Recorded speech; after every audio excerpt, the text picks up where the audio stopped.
Hi. It's been a while. It is June 14th, 2013. So it's been a really long while. I guess a lot has changed since the last time. I have a goatee, and I'm starting to get a mustache, so that makes me happy. I need to trim my goatee though. I've got these little side fluffs that are kind of obnoxious. Um, Besides that, I've basically finished changing everything legally, which has been pretty sweet. So, um, how I went about the process, just so it's on record and for people that might be wondering about it, I decided to just request that I can change everything by a judge here. So, which was a little nerve-wracking because I do live in an extremely LDS conservative area that's more conservative than almost anywhere else in the state. So that made me really nervous. But I filed basically a petition to change my name and gender at the same time, and I filed to request a court appearance as well at the same time. I paid $360, I think, to file. So that's a lot of money. I could have filed to request that I get that money back, but at the time I just was worried about not getting my name changed, so all I really cared about was getting it changed. So I've just filed, and they were really fast actually. I got a letter with my court date the very next day, which was really cool, and my court date was a week and a half later. So I got all my paperwork together. I had everything filled out ahead of time, like the order of name change and everything else, so that it was really easy. I showed up that day. I showed up early and just waited, and the bailiff was really nice. He came in and asked about everything, how to pronounce my old name so that he could say it correctly. And then we waited for the judge, and he came in and basically just looked over my paperwork. I pointed out for him that it was name and gender change so that he knew, because I did have to change the documentation to show that. He told me that about 6 months earlier there had been a male to female trans person who had came in and had a psychiatrist from San Francisco come in and testify for her, and so she was able to, I guess, educate my judge so that when it came my time, then he was really good and just basically, did the usual. So, are you gonna try to avoid any legal or, financial stuff by changing it? No? Okay, cool. Here you go. So that was really sweet. And they told me to get certified copies because a lot of people are gonna need them. Yeah, I've used one copy for everything. So, because everyone just takes a copy, at least if you go to them. I went down and got my birth certificate, um, which was really easy. I think filling out the paperwork ahead of time would be good. I filled it out there, so there was a slight wait for me to fill it out and give it to them. It was really affordable, so it wasn't bad. Um, and then I had to have my birth certificate to get my social security card. So I went in and filled that out. They actually print off the birth certificates there. At the social place, you have to um, fill everything out, and then they send it to you, which for me it only took a week to get my social security card back, which was really nice. And once I got my social, I went to the DMV and got my driver's license, and everything changed, which was fairly painless. Everyone's been really nice about it. I was really concerned because I do live in Utah, and there's a lot of cultural prejudice here. You know, there's a lot of ignorance. I mean, for the most part, people don't know that people like me exist, which is cool because then I don't get bothered. But at the same time, some people, I've heard horror stories, so that's always freaked me out. I've been fortunate; I haven't been attacked, verbally or physically, at least not by anyone other than my family. So, going off of my family, if you judge, your family's nice to you because they love you, and so the rest of the world should be worse than your family, right? No, my family has been worse than anything I've experienced outside of that. I've everyone's been extremely respectful, accepting, kind. I mean, the guy at the DMV office was like, good luck with everything. He was really helpful and just kind about it, and it made everything really painless. I was able to get my ID at USU changed, so that was pretty sweet. I'm just waiting for my hard copy driver's license because it takes 2 to 3 weeks, and today was the 2-week marker, so I'm waiting on that. But all in all, I mean, it's been really good. My family has gotten somewhat better. I think the legal thing hopefully kind of said, I'm serious about this. This is really that important. I went before a judge. You know, I got a letter from my doctor. I got a letter from my therapist. I went to therapy for, you know, almost 2 years now, just so that I could do this, and also just because I need the therapy. I mean, with a family like mine, you definitely need therapy to deal with that. But, I mean, I love my family. I know sometimes I talk really bad about them. I do love them. And, you know, I would love to be closer to my family, and I guess that's why I talk the way I talk, is because it hurts me. Which actually, there was an incident today that, I don't know, I mean, part of me wants to believe that I misinterpreted, and part of me just kind of accepts that some stuff is never going to change, at least not for a long time. So I was at Summerfest, which is a thing we have here. It's a festival for summer where a bunch of people, try to sell overpriced junk, art stuff, whatever. And so I went with a friend, and I met up with my family, and at first it was my sister Emily, my friend, and I walking around. And so we walk around a corner, and there's my sister-in-law, Amber. And I don't know if I mentioned it before, but my sister-in-law doesn't like me, or at least last I heard, she didn't like me. And supposedly the reason is because I decked Nathan, I punched him. It's probably been 4 years ago, at least. And I punched him because he was being an asshole. Earlier in the day, he had said something to basically, real men eat more, need more food, because I was complaining that my brothers are extremely inconsiderate when they're at my house, especially as far as food goes, and getting seconds before everyone else has even gotten first, getting thirds, and just getting very large portions when there's only so much to go around. Stuff like that really bothers me. I mean, I can be a selfish asshole, but I think you should be somewhat considerate of other people. Just, that's a thing. It bothers me. And so after he said that, we got in a fight, and I got in a fight with my dad, and I was extremely psychologically unstable at that point in my life. It was years, I mean, it was before Jess moved to Kentucky, and I was really, really unstable and depressed and suicidal.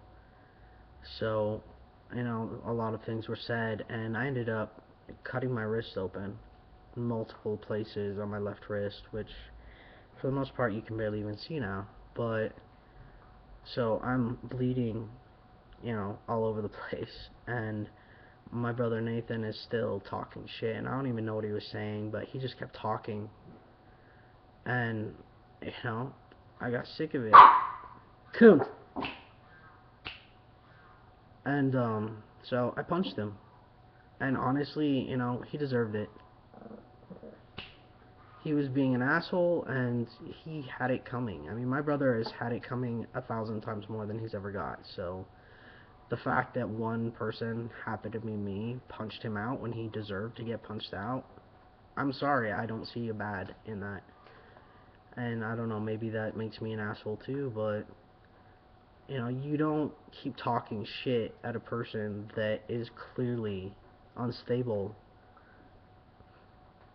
especially as unstable as I obviously was, bleeding all over the place. And, you know, apparently she can't let that go, which is sad. It sucks because they have two kids. They have a daughter that's 2.5 now. Excuse me. And a son that's probably 6 months now, I think, around 6 months old now. And I've seen my niece Amber. I've seen Brooklyn quite a few times. I mean, I've seen her at parties, and I even got a hold of her after she was born, but not very much, and I haven't seen her very much after that. I mean, I don't know, the last time I got a hold of her, she was a few months old, and my mom actually brought her down to my bedroom because she knew how badly I wanted to hold her. And then Amber saw me and basically gave me a dirty look and went upstairs. And she chalked it up to being worried that I was going to get her sick because she heard I had a cold. But, you know, I don't know. Maybe I'm just being paranoid. Maybe she doesn't hate me, but everything about this situation suggests otherwise. I've never even seen Riker, and he's 6 months old. Like, I've seen glimpses of him twice now, and I've seen pictures on Facebook, and that's it. So, I mean, my brother didn't even tell me that she was pregnant. I heard from family, and he didn't tell me when she had the baby. I heard from family. And that's it. I saw a glimpse of him through the doorway when I was with my mom and we stopped by their house to give them something. And I saw a glimpse of him today while she was in the process of turning the stroller so that the back of it was more towards me, while also more or less ignoring me besides that. Like, she said hi to my sister, she looked me in the eyes, and then she started turning the stroller away from me and turned her back to me. And that was it. And I don't know, maybe she didn't recognize me, maybe she didn't see me. I think it's unlikely considering I was next to Emily and I waved. So, I guess maybe I'm too touchy about this, and she didn't see me and she doesn't hate me and it's just situation, but her body language for the last 2 years has been pretty clearly, I don't like you and I want you nowhere near me or my children. Which sucks for me because, I'll never have the opportunity to be in these kids' lives. And that really upsets me and hurts me. But I'm trying to respect it, so I don't know. It still sucks. It still hurts. Having somebody treat me like I'm some kind of monster for one minor incident years ago when I was clearly in a really bad place in my life, that just pisses me off a lot and hurts. So, I don't know. I mean, my brother Nathan has been a little bit better post-legal stuff. He's been more careful to use the correct name and pronouns, which I really appreciate. But, stuff like that where I would like to believe that I'm just being paranoid and there's nothing there, but when the body language is always the same, where she more or less ignores me if I say hello, it's hard to think that maybe I'm just being paranoid, and I hate that. I'd love to be close to my family, I would love to be close to my brother, I would love to be an uncle to my niece and nephew. I mean, I love the idea of having kids, even if I never have them myself, and at least being an uncle, I'd have some interaction with the next generation of players. So, I don't know. I accept it. I don't like it, and I'm trying to respect that. But it doesn't change the fact that it sucks. So, yeah, that's just something that's been on my mind ever since this afternoon. don't know. I have I have new family in the form of people that actually love me and respect me and protect me, which is, you know, my family loves me, but they don't really respect or protect me. They don't stand up for me. But I have that now in other places, which I am so beyond grateful for. I'm grateful for my adopted family that are there. I'm grateful for my work that protects me and loves me and appreciates me and makes me feel welcome and like I have a home, even if it is, you know, a couple rooms at Utah State University. And I hope one day that I'll be able to handle the fact that my family isn't as good as they are. I try to accept it and deal with it as best as I can, but it still stings. I don't know. Maybe it gets better. I hope so. It's been better, you know. I mean, I can't imagine, you know, 2, 3 years ago, I could have never imagined that I'd be where I'm at today. That I would have facial hair and a lower voice and everything legally changed. I mean, my debit card says the right name. My driver's license says the right name and gender. My birth certificate says it. I mean, the federal government, the state government has, whether they know it or not, recognized me for who I am. I will never have to explain a different name ever again. Other than explaining that Alec comes out of Malachi, which I don't mind. And that's an awesome feeling.